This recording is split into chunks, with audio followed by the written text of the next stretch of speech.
Quiero, hermanos, que abramos la palabra del Señor esta tarde en la segunda carta de Pablo a los Corintios.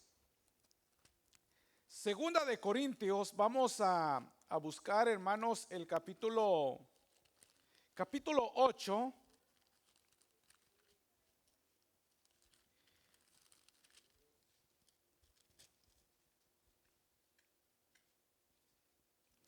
Vamos a leer el verso 1 en adelante.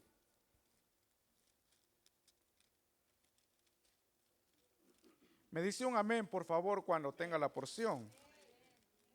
Segunda de Corintios, capítulo 8, verso 1. Dice la palabra de Dios. ¿Lo tenemos, hermanos?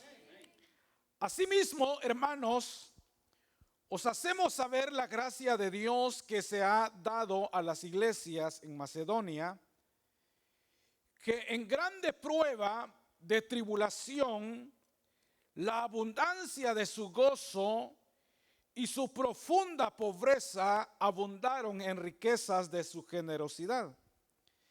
Pues doy testimonio de que con agrado han dado conforme a sus fuerzas, y aún más allá de sus fuerzas, pidiéndonos con muchos ruegos que les concediésemos el privilegio de participar en este servicio para los santos.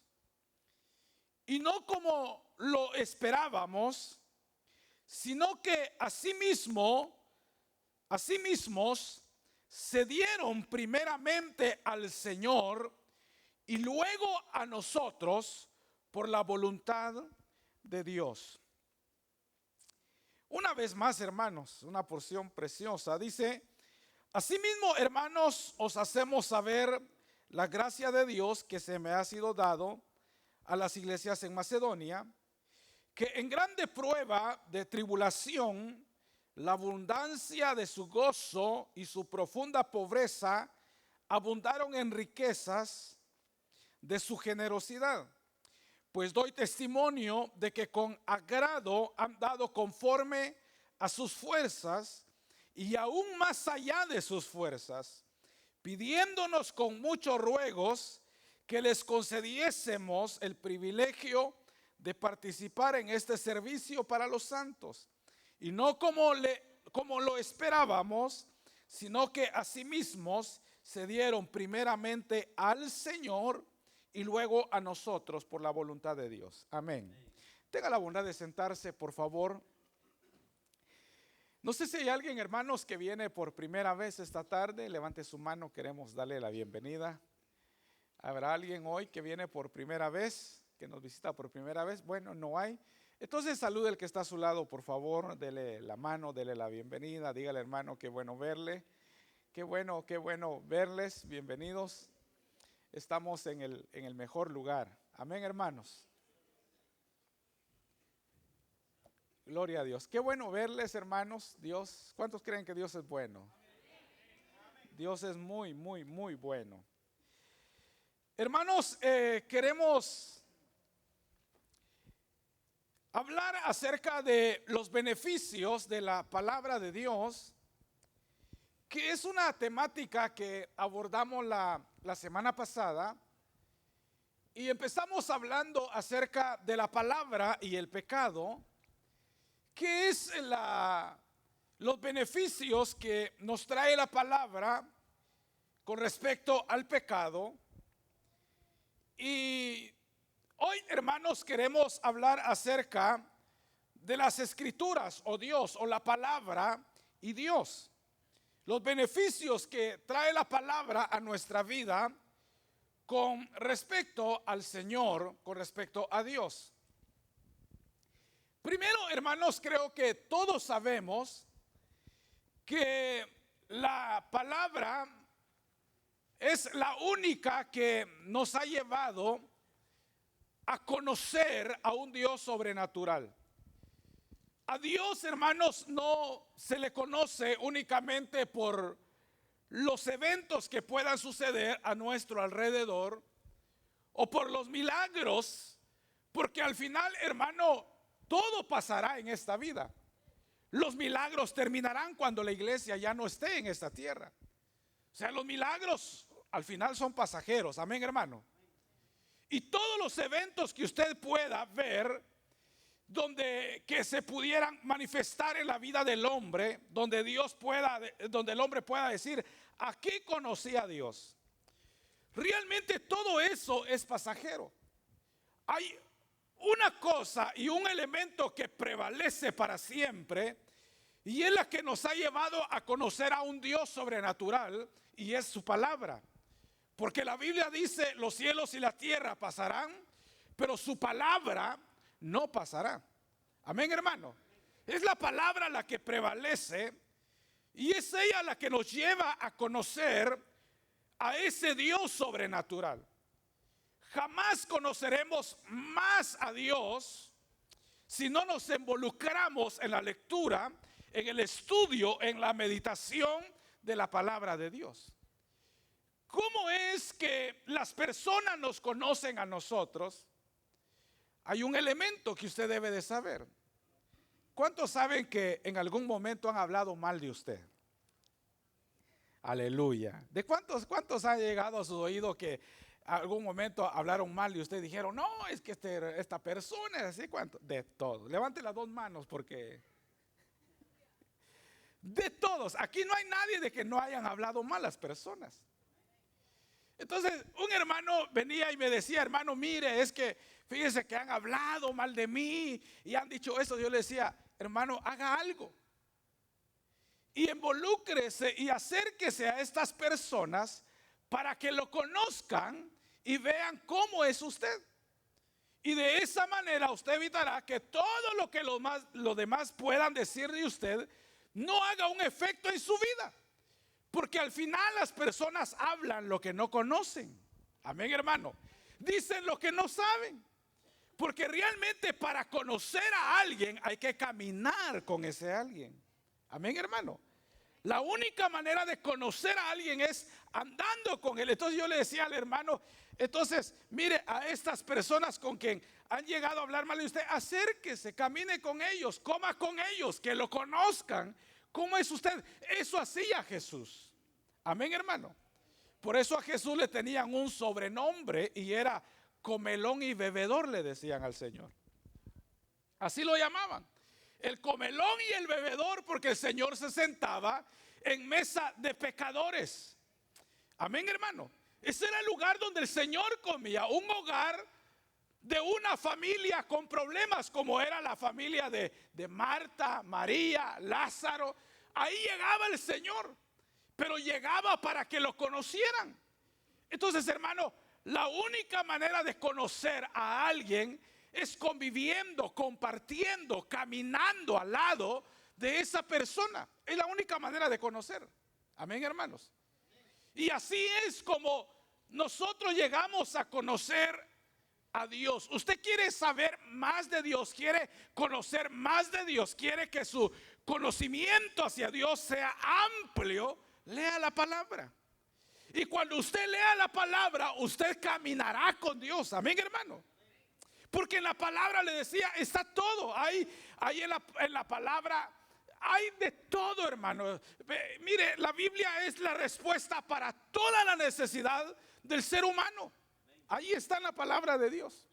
Entonces, para conocer a Dios, no espere que el ángel llegue y lo visite y lo toque en la noche, porque no lo va a ver.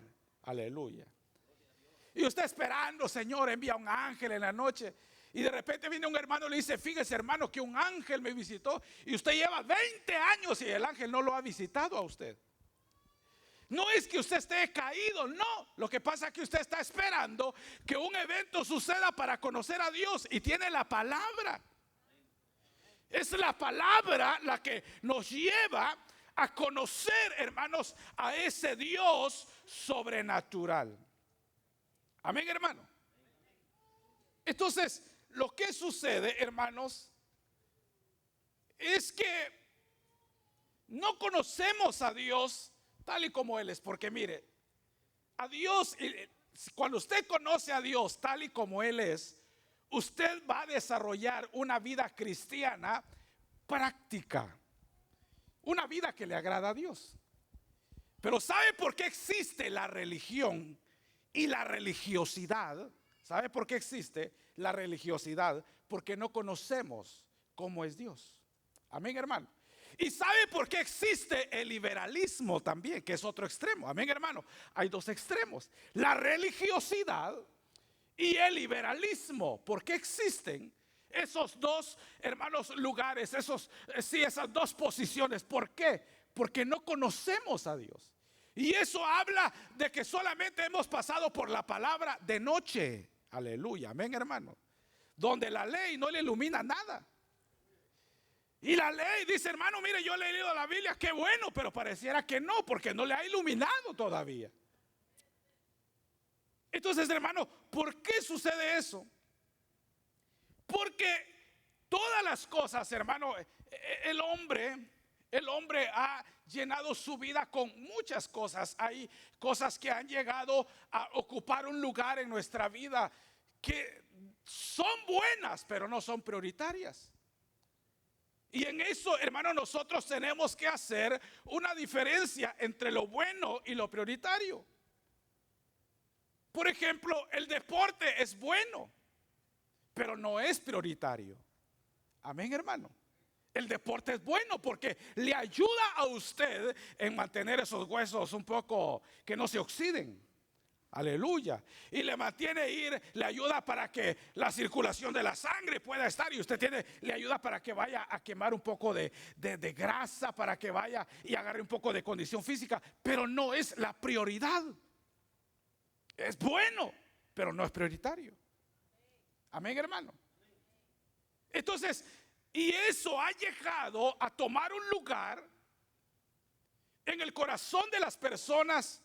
Ese exceso amor al placer, el exceso amor al deporte, el amor a las pasiones, la excesiva confianza en sí mismo. Todo eso, hermanos, son elementos que llevaron a los grandes imperios a desaparecer en su existencia. Por ejemplo, esa pasión por los deportes, esa pasión por el placer, esa pasión por hermano, ese exceso de confianza en sí mismo, fue lo que llevó a Babilonia a que dejara de ser aquella gran nación, aquella potencia mundial que era. Porque aquel gran rey Nabucodonosor dijo, ¿acaso no es esta la gran Babilonia que yo he construido con mi mano? Y la palabra estaba en su boca y el Señor ya lo había justiciado. Aleluya. Lo había ya, hermano, aplacado y lo convirtió en una bestia. Y le dijo, ahora tu reino será entregado a otros. Y tu morada será entre las bestias del campo. Y aquel gran rey, hermano, perdió aquel gran imperio, aquel poderío, aquel gran rey. Llegó a convertirse en una bestia, comiendo, durmiendo con los animales. Y Babilonia, hermano, quedó en el olvido. Persia quedó en el olvido. Los griegos, el imperio griego quedó en el olvido. El imperio de Roma quedó en el olvido. ¿Por qué? Porque fueron imperios y fueron sus dirigentes, fueron personas que tuvieron un amor profundo por el placer, una excesiva confianza en sí mismo y jamás dependieron de Dios. Y todo eso ha quedado en el olvido. Y eso es lo que va llevando al hombre también a olvidarse de Dios. Amén, hermano. Eso es lo que lleva al hombre a que el hombre también se olvide de Dios. Y el problema es que cuando el hombre se olvida de Dios, también el hombre quedará en el olvido. El hombre quedará en el olvido. Amén, hermanos. Entonces, la palabra es la que nos lleva a conocer a Dios. La Biblia dice que el Salmo dice, en su luz vemos la luz. En tu luz vemos la luz. O sea, es por medio de la palabra que nosotros, hermanos, vamos a conocer a ese Dios sobrenatural. Hoy, hermano, lo primero que quiero que veamos es que la palabra nos da una noción más clara acerca de los derechos de Dios. La palabra es importante en nuestra vida porque es ella la que nos da una noción más clara acerca de los derechos de Dios. Ahora, esto, hermano, de los derechos de Dios es un término que casi no se utiliza en la teología bíblica. Pero ¿cuántos saben que Dios tiene sus derechos? ¿Cuántos saben que Dios tiene sus derechos? Aleluya, no todos saben que Dios tiene sus derechos. El Señor es el dueño de todo. Amén, hermano. Del Señor es la tierra, su plenitud y todo lo que en ella habita es del Señor. Entonces, Dios tiene derechos y eso, hermano, nosotros lo entendemos cuando venimos al Señor, porque cuando nosotros estábamos sin Dios, nosotros creíamos en nuestros derechos. ¿Cuántos saben que tienen derechos? ¿Usted tiene derechos o no tiene derechos? Y ya lo puse ahí, ¿verdad? Como que, entonces, si Dios tiene derechos, ¿será que yo tengo derechos también? ¿Tiene derechos usted o no tiene? Ya está confundido usted. Pero sí, usted tiene derechos. Usted tiene su. Por eso Dios puso una voluntad en nosotros. Y esa voluntad es la que nos ayuda a decidir, a tomar decisiones en nosotros. Pero Dios, hermanos, tiene sus derechos. Y lo único que nos lleva a nosotros a entender, hermano, lo que le digo, a tener una noción clara acerca de los derechos de Dios es la palabra. Hoy leí esta porción del capítulo 8 que nos habla acerca de las iglesias que estaban en Macedonia o en Asia. Y dice Pablo, dice, asimismo, hermanos, oiga lo que dice, os hacemos saber la gracia de Dios que se ha dado a las iglesias de Macedonia, que en grande prueba, oiga la iglesia, que en grande prueba de tribulación, la abundancia de su gozo y su profunda pobreza abundaron en riquezas de su generosidad. Y dice, pues doy testimonio de que con agrado han dado conforme a sus fuerzas y aún más allá de sus fuerzas. Pues doy testimonio de que con agrado han dado conforme a sus fuerzas y aún más allá de sus fuerzas, pidiéndonos con muchos ruegos que les diésemos el privilegio de participar en este servicio de los santos. Y no como lo esperábamos, sino que asimismo se dieron primeramente, ¿a quién dice, hermano? Al Señor, y luego a nosotros por la voluntad de Dios. Primero, ellos estaban en un proyecto. Pablo tenía un proyecto. Y vienen los hermanos de las iglesias de Macedonia que estaban en qué, hermano, en tribulación. Y aún atribulado, porque cuando estamos atribulados no queremos servir. Siempre queremos servir cuando las cosas están bien. Cuando hay tribulación, nadie quiere servir. Lo que menos quiere uno es servir a Dios. Pero dice que estaban en una gran tribulación y se le acercaron a Pablo pidiéndole que le dejasen participar de ese privilegio en ese proyecto que Pablo tenía. Entonces dice que estando atribulados y en una pobreza extrema, sacaron abundancia de su pobreza. Amén, hermano. Primero, sacaron fuerza en su tribulación para servir.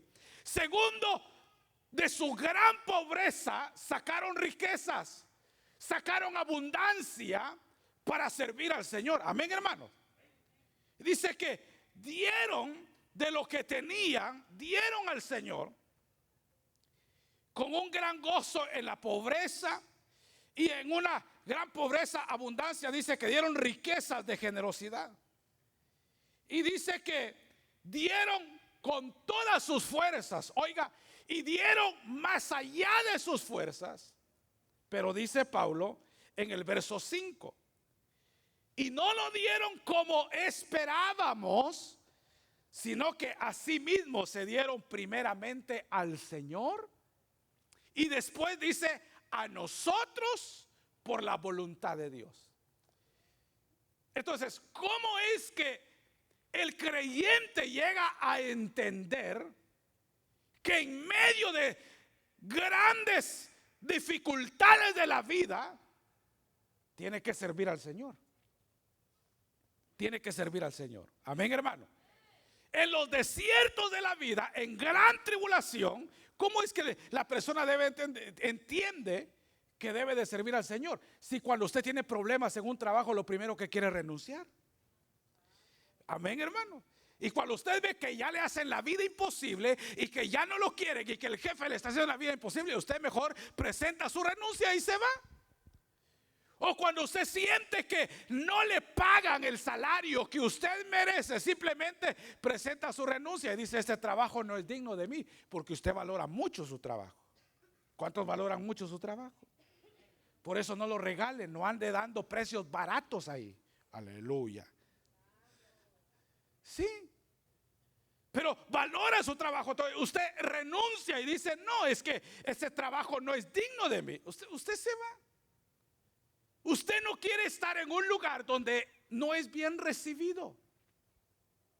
¿A quién le gusta ir a donde no lo invitan? Aleluya. Bueno, quizá de 100 hay uno siempre, ¿verdad? Los colados le llamamos. Pero yo no voy a donde no me invitan. Amén, hermano. Y usted no puede estar en un lugar donde no es bienvenido. Aquí en la casa del Señor todos son bienvenidos porque está en la casa del Señor. Amén, hermano. Es el único lugar donde a usted, aunque le hagan caras, usted se siente bienvenido. Sí, porque no lo vaya a decir: no, entonces mejor me voy, pastor, ya no vengo. No, es que el dueño de esto es el Señor. Pero, hermano, uno no quiere estar donde no es bien recibido, donde no, usted siente que no lo recibe bien. Entonces usted no quiere estar ahí porque no se siente bien. Entonces eso es normal en la vida del ser humano, donde usted se siente incómodo, donde sabe que el que está a su lado no lo traga, como dicen por ahí, no lo digiere y lo tiene ahí al lado, y saber qué pensará, ¿verdad? El mensaje ahorita no lo está escuchando, está pensando en el que está a su lado. Y saber qué pasa por su mente, pero eso es normal. Pero en la vida cotidiana, en la vida allá, hermano, nadie quiere estar donde no es bienvenido. Todos, por eso es que todos le huimos a los problemas. Si usted mira que hay dos borrachos allá agarrándose, usted lo primero, ahorita que está la migración ahí levantando mojados, hermano, emigrante, usted lo que quiere es salir corriendo de ahí. Usted lo que no quiere es estar involucrado en un problema como esos, donde hay violencia. Usted lo que quiere es no estar ahí, porque usted le huye a los problemas. Todos le huimos a los problemas. A mí cuando un hermano me dice: pastor, quiero hablar con usted. Ay, hermano, es una gran angustia. De verdad, créame que sí. Porque uno dice: ¿con qué va a salir ahora? ¿Y con qué va a salir? Y uno pasa, hermano, pensando, y de repente viene que hay un chicle debajo de la silla pegado. Y mientras tanto pasó uno toda la semana con la presión alta. Amén, hermano. Entonces uno siempre está, porque uno lo que menos quiere son problemas. Pero cuando uno viene a la iglesia, a la vida cristiana, ¿cómo es que uno entiende que en medio de gran o semejanza tribulación usted tiene que servir al Señor? Que en medio, hermano, de semejanza situación que usted atraviesa, usted tiene que mantenerse firme como un soldado de Cristo. Y que usted no puede decir que no tiene, porque siempre tiene, porque nuestro Dios es nuestro proveedor. ¿Cómo entiende usted eso? Porque ellos estaban en grande tribulación y sacaron de sus fuerzas y más allá de sus fuerzas para servir a Dios. Más allá dieron sus fuerzas, dice Pablo, y más allá de sus fuerzas y de una grande pobreza, sacaron abundantes riquezas. ¿Cómo entiende el cristiano eso? ¿Cómo entiende el cristiano que donde dice la palabra, diga al débil, fuerte soy, pero está llore y llore todo el tiempo? ¿Cómo se come eso? ¿Con qué? ¿Qué lo hace entender a uno? Y dice Pablo, hermano, que se dieron primeramente al Señor, pero no como ellos esperaban. Porque uno espera algo de las personas, hermano. De verdad, usted espera algo de mí. Y yo no lleno la expectativa que usted tiene de mí. De verdad. Y qué bueno. Aleluya. Sí. Porque las personas esperan algo de nosotros. Pablo dice que se dieron primeramente al Señor, pero no como ellos esperaban, sino que se dieron al Señor y después se dieron a los apóstoles por la voluntad de Dios. Pero ¿qué hizo llevar a estas personas a tener a esta iglesia, hermano, que en tribulación tenía que mantenerse firme sirviendo al Señor, que, hermano, en semejante pobreza dieron abundantes riquezas y que tenían que dar, hermano, todo lo que ellos tenían? ¿Qué lo hace entender a uno? ¿Qué nos lleva a entender ahí? Porque nosotros no damos lo último que nos queda, no lo damos. Si usted tiene un su carrito por ahí, bueno, hay algunos que lo dan, ¿verdad, hermano? Pero aquí no hacemos eso, pero yo le pongo el ejemplo. Si yo le dijera a usted, mire, dice el Señor que me regale su carro, más si es 2025. ¿Sabe qué tiene que decir usted? Y el predicador le dice, mire, el Señor me lo reveló. Entonces dígale usted que me lo revele a mí primero. Amén, hermano. Pues si pues se lo reveló al predicador, se lo tiene que revelar a usted. Si no se lo revela a usted, no dé nada. Pero usted no da algo para quedarse sin nada. Siempre damos de lo que tenemos. Amén, hermano. Siempre damos de lo que tenemos. Siempre damos de lo que tenemos. Pero ellos dicen que dieron todo. Todo. Hermanos, y eso es lo que a nosotros nos cuesta. Es que nosotros somos como el niño que tiene un juguete y el papá le dice, llega la visita, y el niño tiene sus 3 juguetes en su casa, y llega la visita y lleva otro niño, y viene el papá y le dice, préstele un juguete al niño. Y sabe, los que son padres saben, ¿verdad? ¿Y qué dice el niño? No, le dice, esto es mío. Y le dice, no, mire, mi hijo, préstelo, si solo un rato va a estar aquí, ya se va a ir. No, le dice el niño, esto es mío. Y así somos nosotros en la iglesia. Nos aferramos a un juguete y Dios dice, y préstaselo o dámelo. Y usted dice, no, esto es mío. Y así como ve usted a ese niño, así se ven muchos en la iglesia. Amén, hermano. Y nos aferramos a algo que está ahí, pero que sentimos que es de nuestra propiedad. Sentimos que tengo un derecho sobre eso. Pero yo le digo algo, hermano. ¿Cuántos? Y por eso nos cuesta dar gracias a Dios, como dice la Biblia, en todo. Al que perdió un ser querido no le es fácil decirle, Señor, gracias. Como dijo, el único que dijo eso, hermanos, fue un hombre en la Biblia llamado Job, que le quitaron sus 10 hijos. Amén, hermano. Le quitaron su empresa, su negocio, le quitaron la salud, le quitaron todo. Hasta la esposa le dijo: maldice a tu Dios y muérete. Y le quitaron todo, pero aquel hombre dijo: el Señor dio, el Señor quitó, sea el nombre del Señor bendito. Pero un cristiano no da gracias a Dios por eso. Bueno, déselo al Señor, déselo fuerte al Señor.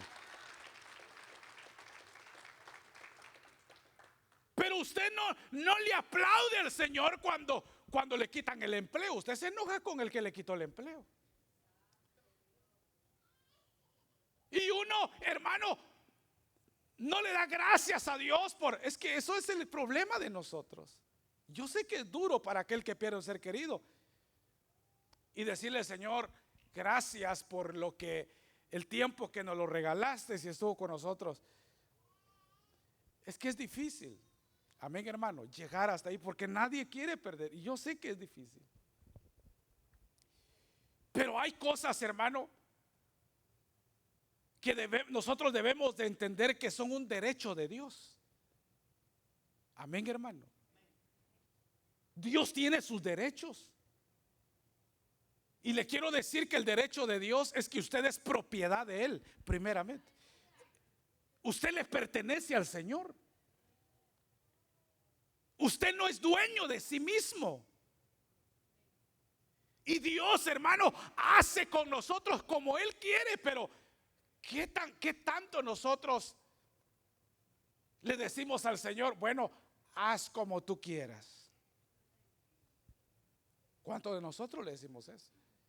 El problema es que cuando le decimos: Señor, haz como tú quieras, ese haz como tú quieras nos lleva al sufrimiento, al dolor, a las lágrimas, a la soledad, a la angustia, a la pérdida de muchas cosas que abrazamos como el niño que Dios dice: suéltalo.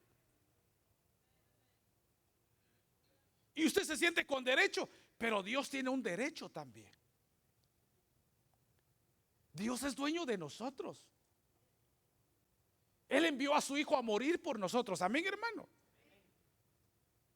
Pero ¿qué nos hace? Dice la Biblia que estos hermanos se dieron al Señor primeramente. O sea, dieron todo al Señor. No solamente sus fuerzas, dieron más allá de sus fuerzas. En la tribulación, hermanos, sirvieron al Señor, se dieron a sí mismo, a Dios y a los apóstoles, diciendo: aquí estoy, que haga el Señor, y aquí estamos. ¿Cuántos le decimos eso al Señor? No se lo decimos. ¿Por qué cree usted que el Señor va a venir a recoger a su iglesia? ¿Cuántos creen que el Señor viene a recoger a su iglesia? ¿Por qué cree usted que viene el Señor? ¿Por qué cree? Porque Dios tiene un derecho sobre nosotros. Y Él viene a recoger lo que es de Él. Él viene a traer lo que es suyo. Y Él no anda preguntando: ¿quieren que nos vayamos? No, Él viene y dice la Biblia que será, hermanos, en un abrir y en un cerrar de ojos, porque nosotros le pertenecemos al Señor, somos propiedad de Dios. Dios tiene un derecho, hermanos, sobre nuestra vida. Amén, hermanos. Entonces, ese derecho nos habla de que Dios es soberano, de que Dios, hermano, es el único digno de ser adorado. Es el único, hermanos, a quien nosotros debemos de obedecerle. Entonces Dios es considerado el propietario de todo, porque Dios hizo todo, Dios lo creó todo. Hermanos, el hombre es el que se cree dueño de las cosas, pero no todo le pertenece al Señor. Y eso nos los hace entender la palabra. ¿Por qué? Porque cuando uno no tiene al Señor, hermano, cuando uno no tiene al Señor, uno cree que uno es dueño de todo. Uno cree que uno es dueño de todo. Claro, usted tiene ahí, usted está ahí sentado y tiene un bulto, hay un bulto ahí. Pero ese bulto lo agarró el Señor del polvo de la tierra. Y la vida que usted tiene, el Señor la sopló en ese bulto, que es espíritu. Y hay un alma que el Señor depositó en el hombre, pero nada de eso nos pertenece. Amén, hermano. Entonces, pero uno se siente dueño del dinero, dueño de todo, de sus tierras, dueño, hermanos, ni aún nuestros hijos no son de nosotros, son del Señor. Él solamente nos los presta. Por eso es que no le diga: mi hijo, sigue quedándote aquí, ya tiene 40 años y sigue estando ahí. No. Y ay, mi hijo, no te cases. No, déjelo que se case. Cuando se case, él tiene que irse porque no es suyo. Él va a hacer su vida así como usted la hizo. Amén, hermanos. Y cuando eso suceda, déjelo, es parte de la vida. No son nuestros, le pertenecen al Señor. Están prestados solamente. Entonces, hermano, la palabra nos lleva a tener una noción más clara acerca de los derechos de Dios. Ahora que estamos en la iglesia, entendemos que todo le pertenece al Señor. Amén, hermano. Hoy que estamos en la iglesia, entendemos que nada nos pertenece, que el dueño de todo es el Señor. Por eso, por cada suspiro, cada respiro que usted da, hay que darle gracias a Dios. Cada vez que abre sus ojos, dele gracias a Dios. Cada vez que se levante, dele gracias a Dios. Cada vez que termine un día de labores, dele gracias a Dios. En todo tiempo, dele gracias a Dios. Amén, hermano. Porque nada nos pertenece. La vida, si nacimos porque Dios quiso, y todavía reclamando por los padres que tuvo, dele gracias a Dios por los padres que tuvo. Amén, hermano. No diga: es que nací allá en lo más pobre. No, dele gracias a Dios que nació así, porque eso lo hizo valorar lo que hoy tiene. Porque algunos hermanos lloran contando su pasado. Dice: ay, hermano, miren, no había para la comida, dice, y están llorando. Esas no son lágrimas de gratitud, son lágrimas de rencor, porque no pudieron tener lo que ellos hubieran querido. Entonces lloran, hermano. No, es que mire cuánto sufrimos. Dele gracias a Dios. Le digo, yo sé que esta generación dice que ellos, cada quien aprecia su momento, pero yo creo que los de nuestra generación decimos que fue la mejor infancia, hermano. Sin uñas andábamos allá corriendo, y allá andábamos, hermano. Y eso es lo que yo digo. Y después solo cosas somos, ¿verdad? Y se nos ha olvidado. Entonces, hermano, ¿pero qué nos lleva a entender eso? A entender, hermano, que Dios tiene un derecho sobre nosotros. Y por eso es que hay una gran lucha entre el creador y la criatura. Y quién tiene la razón y quién tiene el mando. Y hay una gran lucha, hermano, de que ahora ya no es el creador el que manda, ahora es la criatura la que quiere mandar al creador. Ese es el gran problema que tenemos. ¿Por qué? Por eso la Biblia dice que nuestros pensamientos no son los pensamientos de Dios. Nuestros caminos no son los caminos de Dios. Pero el hombre, hermano, quiere hacer su voluntad, quiere caminar en sus caminos, quiere llevar a cabo sus pensamientos. Y eso es lo que el hombre dice. Eso es lo que el hombre hace. Yo hablaba con alguien acerca del amor, y esta persona me decía, es que tenía su concepto acerca del amor, pero yo le decía: mire, la esencia del amor es Dios. Es Dios. Y Dios entregó a su Hijo, se entregó a sí mismo por amor a nosotros. Amén, hermano. La esencia del amor es Dios. Pero las personas tienen un concepto diferente acerca del amor. Y ellos piensan que amor es otra cosa. Pero es como otros creen decir, mire, yo tengo la verdad. Pero la verdad, hermanos, es absoluta. La verdad es Cristo y nada más. La verdad no es una palabra, la verdad es una persona, es Cristo. Amén, hermanos. Pero ¿qué nos hace entender eso? La palabra de Dios, porque la criatura quiere hacer su voluntad, quiere hacer lo que quiere decir lo que él quiere, hermano, quiere andar en sus caminos, entonces la criatura quiere hacer y quiere mandar a su creador, pero no es así. El Señor es el dueño de todo, hermanos, y Él quiere que hagamos su voluntad. Por eso este tema, algunos están durmiendo y por eso no aprenden, pero esto es importante. Porque la palabra de Dios es vida, hermanos. Es ella la que nos lleva a entender los derechos de Dios sobre nuestra vida. Por eso Pablo decía, ya no vivo yo, ahora es Cristo quien vive en mí. Amén, hermano. Entonces, por eso estos hermanos dieron sus fuerzas y más allá de sus fuerzas, se dieron a sí mismos para el Señor. Lo dieron todo, hermano. Todo. ¿Por qué? Porque entendieron que eran propiedad de Dios y que nada de lo que tenían les pertenecía a ellos, sino que todo era del Señor. Amén, hermanos. Lo segundo es que la palabra de Dios produce una mayor reverencia a los mandamientos de Dios. Primero nos da una noción clara acerca, hermano, de que Dios tiene es el propietario nuestro, tiene derechos, los derechos de Dios. Dios tiene sus derechos. Lo segundo es que la palabra nos da una mayor reverencia acerca de los mandamientos de Dios. Lea todo el Salmo 119. Léalo. Y usted dice, ay, hermano, me voy a dormir. No importa, léalo. Todo nos habla de los preceptos de Dios, los mandamientos de Dios. Todo nos habla acerca de la palabra de Dios. Pero ahí, en el Salmo 119, si quiere busquémoslo por favor. En el Salmo 119, en el verso 33.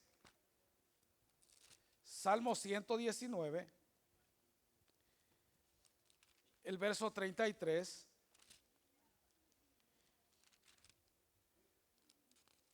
Mire lo que dice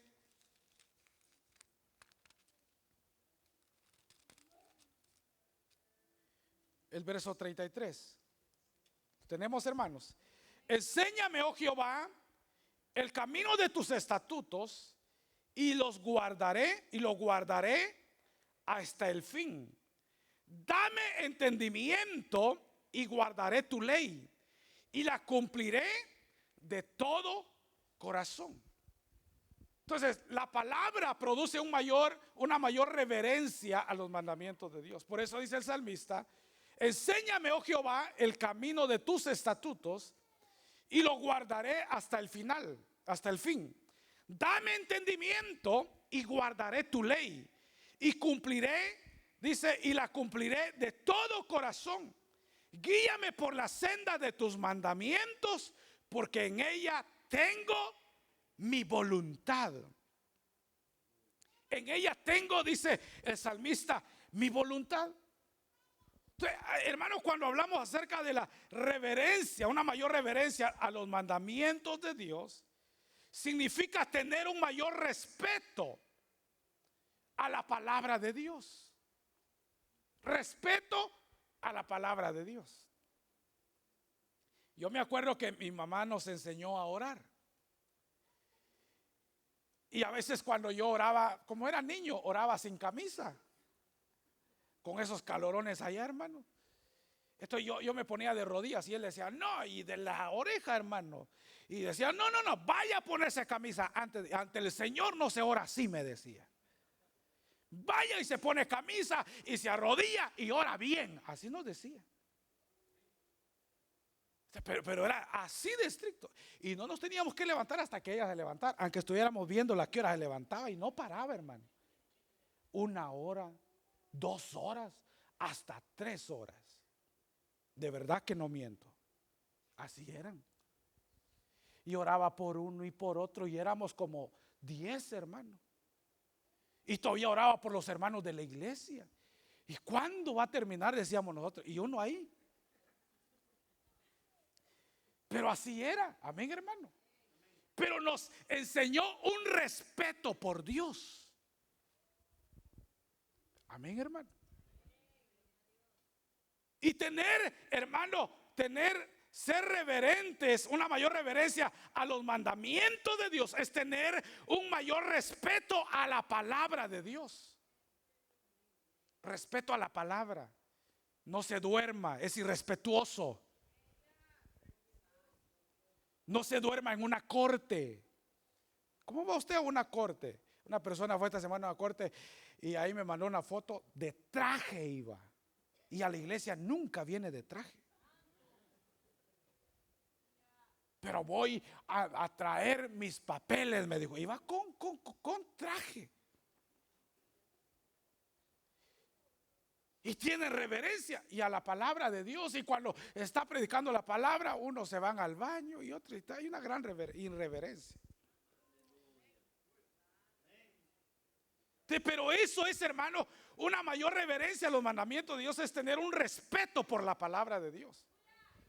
Es tener un amor y una sumisión, hermano, a la palabra, a la autoridad divina, a la palabra de Dios. Ser sumisos. Tener amor por la palabra. O sea, hermano, tener una mayor reverencia, ser sumisos a la palabra de Dios. Es tener un amor profundo por la palabra. Es, hermano, obedecer. Es tener gratitud por la palabra. Es amar la palabra. Es saber que la palabra, hermanos, es la guianza para nuestra vida. Es tener una devoción por la palabra. Todo eso, hermanos, implica tener una mayor reverencia por la palabra de Dios. Saber que la Biblia no fue escrita para que se quede ahí, hermano. Yo sé que este es un término bien trillado donde dicen como que fuera de sobrante la andan, dice, ¿verdad? Ese es un término que se ha utilizado porque muchos usan la Biblia bajo el brazo. Pero dejemos eso. El punto es que la tenemos en todos lados y no la leemos. El punto es que no le tenemos amor a la palabra. Ese es el punto. Que no tenemos un mayor respeto por la palabra. Usted puede leer cualquier libro y los jóvenes que estudian, hermano, están en el college, en la universidad, mire, leen como locos, hermano. Libros y todo porque tienen que sacar el examen. Pero la Biblia nos lleva a la vida eterna. Y preguntémosle si la leen. Y preguntémonos si la leemos, si tenemos un amor por la palabra. Amén, hermanos. Por eso dice el salmista, hermano, enséñame, oh Jehová, el camino de tus estatutos y los guardaré hasta el fin. Dame entendimiento y guardaré tu ley y los cumpliré de todo corazón. Entonces, hermano, la palabra de Dios nos lleva a tener esa reverencia, esa mayor reverencia hacia ella misma, hacia la palabra. Entonces, hermano, esa reverencia hacia la palabra tiene que ver con el amor, con el respeto, con la dedicación, con la devoción, con la pasión por la palabra, hermano, con la práctica de la palabra de una manera gozosa. Entonces, hermano, por eso el salmista, Salomón dijo, cuando leyó todo, escribió todo el Eclesiastés, él dijo: he entendido que el fin del hombre es amar a Dios y guardar sus mandamientos. Amar a Dios y guardar sus mandamientos. Y Salomón, hermano, hizo todo lo que cualquier ser humano quisiera hacer en esta tierra. Salomón lo hizo todo. Tuvo mujeres, hermano, tuvo concubinas, tuvo riquezas, hermano. Los reyes le llevaban a dejar todo a sus pies voluntariamente. Todo. Salomón tuvo dinero, tuvo fama, se iba a sentar a las plazas y le dio placer a la risa y se moría de risa. A ver si eso le daba placer. No le dio placer. Fue a las cárceles, a las cortes a ver la justicia de los hombres. No le dio placer. Se sentaba en las plazas. Hermano, Salomón hizo todo y se dio cuenta que lo único que puede traer gozo al corazón del hombre son los mandamientos de Dios.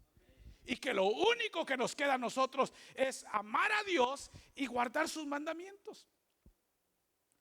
Entonces, hermano, tenga una reverencia por la palabra. ¿Usted es cristiano? Léala. La Biblia no es para aburridos. La Biblia es para gente que tiene al Señor en su corazón. La Biblia no es un libro aburrido. La Biblia no es un libro que da sueño. Le da sueño a los, se oye feo, hermano, pero es que la verdad, a los carnales. Porque la carne no quiere. Pero la Biblia no es un libro aburrido. Léalo. En ella encuentra historia. Léalo, hermano. En ella encuentra temas con respecto a la higiene, psicológicos, temas sociales, hermano, políticos. Ahí está el Estado, ahí está todo lo que usted quiera. Está en la Biblia. La Biblia es un libro atractivo. La Biblia es un libro que trae hambre. La Biblia es un libro que transforma vidas. La Biblia es un libro que rompe cadenas. La Biblia es un libro que hace sabio al ser humano. La Biblia es un libro que trae vida a las personas. Amén, hermano. Apasionese por ella. Propóngaselo, léala. Tenga un respeto y un amor por la Biblia. Es que, hermanos, yo termino acá. Si no, ¿a dónde vamos a llegar? No podemos ser cristianos sin leer la Biblia. Y no solamente le hablo de leerla, no, meditarla. Hermanos, atesorarla en nuestro corazón. Es, hermanos, leerla, hacerla nuestra, apegarla a nuestro corazón. De eso se trata. Si usted no lo hace, usted va a perecer, hermano. El cristiano perece porque le falta conocimiento. El cristiano perece solo por una cosa, hermanos, y es que ha descuidado su lectura de la palabra de Dios. No es otra cosa. No es que descuidó la oración es buena. Claro que sí, es una práctica, pero la palabra es vida. El ayuno es bueno, es una vida práctica, es un ejercicio espiritual. La oración es un ejercicio espiritual, el ayuno es un ejercicio espiritual, pero la palabra es vida. Amén, hermano. La oración lo mantiene en una condición a usted. El ayuno lo mantiene en una condición a usted, pero la palabra lo mantiene vivo. Amén, hermano. Cada elemento tiene su función y la palabra es vida. Todo lo que usted ve fue creado por la palabra de Dios. Entonces, si usted descuida la palabra, estoy seguro que pereceremos. Y por eso es que hay cristianos, a veces, hermanos, aburridos, desesperados, decepcionados. Por eso, porque no leemos la palabra. Y cuando usted lea la palabra, usted encontrará que Dios es el todo suficiente para nosotros. Amén, hermano. La palabra de Dios es la que nos enseña todo eso. Yo termino acá. La palabra de Dios produce una mayor confianza.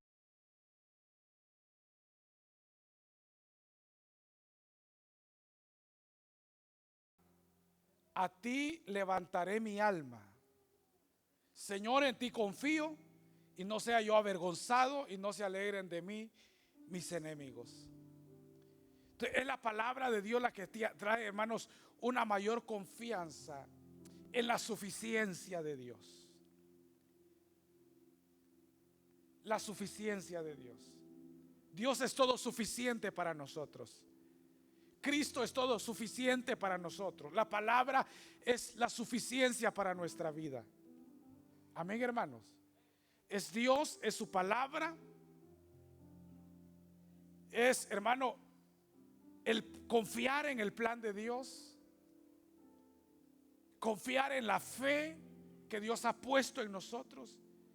Todo eso, hermano, tiene que ver con una mayor confianza en la suficiencia de Dios, que Dios es suficiente.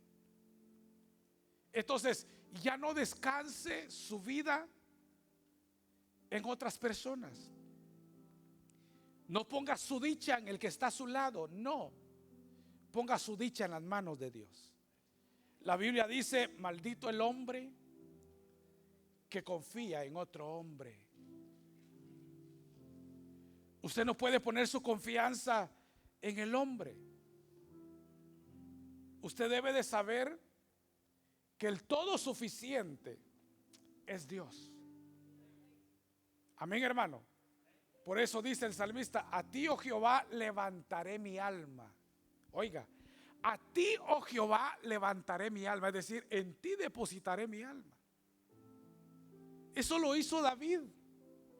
Cuando David, hermano, cometió el error de contar al ejército y pasó un censo, contó al ejército y no tenía que contarlo para ir a la guerra, y el Señor trajo juicio en Israel. Y, hermano, trajo una mortandad, y el Señor le preguntó a David qué era lo que él quería. O caía en manos de sus enemigos, o venía la enfermedad y la plaga sobre todos, o caía en las manos de Dios. Entonces David fue muy sabio, hermano. Y eso haga usted. David dijo: si me entregas en manos de mis enemigos, no van a tener misericordia de mí. Pero si caigo en tus manos, Señor, le dijo, tú eres misericordioso. ¿Cuántos saben que Dios es misericordioso? Dijo, tú eres misericordioso. El hombre no va a tener misericordia y me va a dar hasta matarme. Mejor en tus manos, Señor, le dijo. Hermano, y cayó en las manos del Señor, y el Señor empezó a matar al pueblo, hasta que David llegó y le dijo: Señor, ellos no tienen la culpa. Fui yo el que pequé. ¿Cuántos decimos eso? Fui yo el que cometí el error, Señor, así que mátame a mí, pero no los mates porque son inocentes. Y el Señor, hermano, quitó su brazo de destrucción sobre ellos.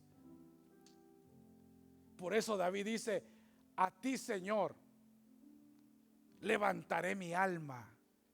Entonces, usted debe de entender que el único que es todo suficiente es el Señor.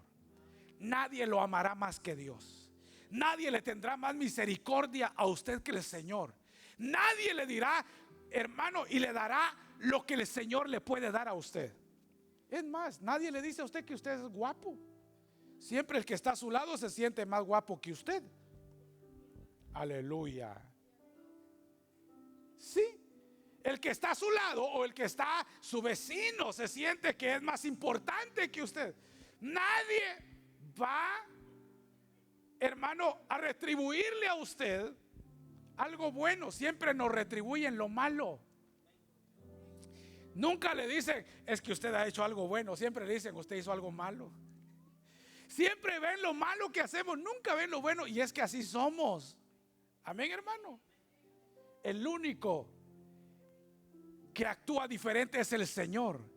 Él no ve lo malo, Él solo ve lo bueno, porque nos ve perfectos. Porque cuando nos mira a nosotros, no nos mira a nosotros, mira a Cristo en nosotros. Y Cristo es perfecto. Él no mira lo malo, Él mira lo bueno en nosotros. Entonces diga: a ti, Señor, alzaré mi alma. Amén, hermano. Él es el todo suficiente para nosotros. Descanse en el Señor. Pero eso lo hace la palabra. La palabra es la que nos lleva a tener, a entender, hermano, a tener una mayor confianza en la suficiencia de Dios. Entonces, Confíe en el Señor. Confiemos en el Señor. ¿Qué es lo que usted está pasando? Confíe en el Señor. Entienda que el Señor es el todo suficiente. Nadie más llenará el vacío de nuestra vida, hermanos, que el Señor. Nadie. Nadie. Nadie. Ni nada. El dinero tampoco. Ni el dinero, ni la juventud, porque la juventud pasa.